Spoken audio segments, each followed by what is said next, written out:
This is what I bought at the C.J. Wansidler estate auction yesterday on June 6th.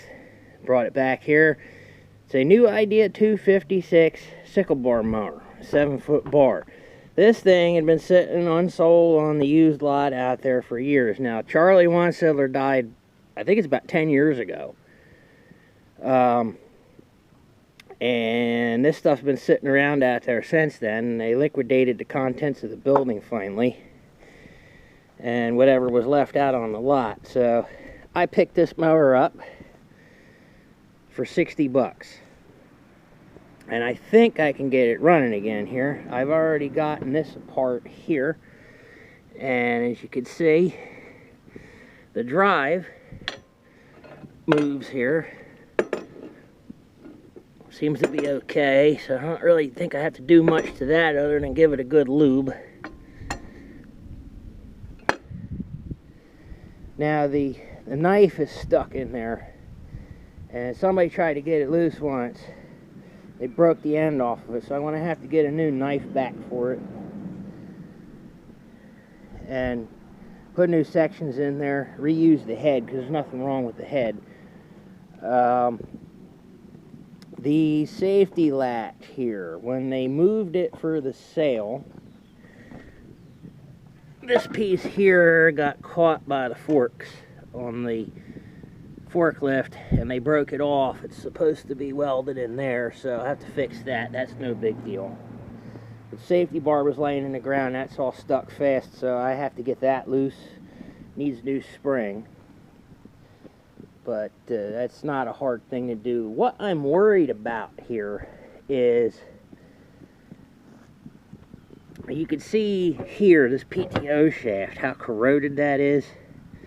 And that's a special piece here that is welded to the shaft that comes through here to the pulley.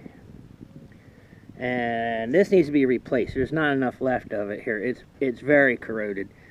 And I don't think I could put new cross in that without breaking it, and even if I could, I wouldn't trust it to hold together. I have to look with Agco, see if this piece is available new. If not, I may have to have one made because I don't have a way to center and balance that thing. I have to have a machine shop do it. It's not just a simple job of cutting that off and welding it on. Otherwise, I would just tackle that. The shield's rusted fast because that was laying in the ground, and I don't know if I want to fight getting that off of there or just go with all new stuff on the PTO. And obviously, it needs a new belt, which is no big deal. Plan is to use this, once I get it running, to trim along the ditch banks and the edges of the fields. I have two other sickle bar mowers here. There's a Dearborn that's in the wagon house over there where the old Ford Jubilee is there with the post hole digger on it now. So you can't see it, it's sitting in the back. That's a Pitman type mower. And it works okay, but you can't really mow along the like the side of the road over there where it slopes up, because once it gets above a certain degree, the Pitman won't move the knife correctly.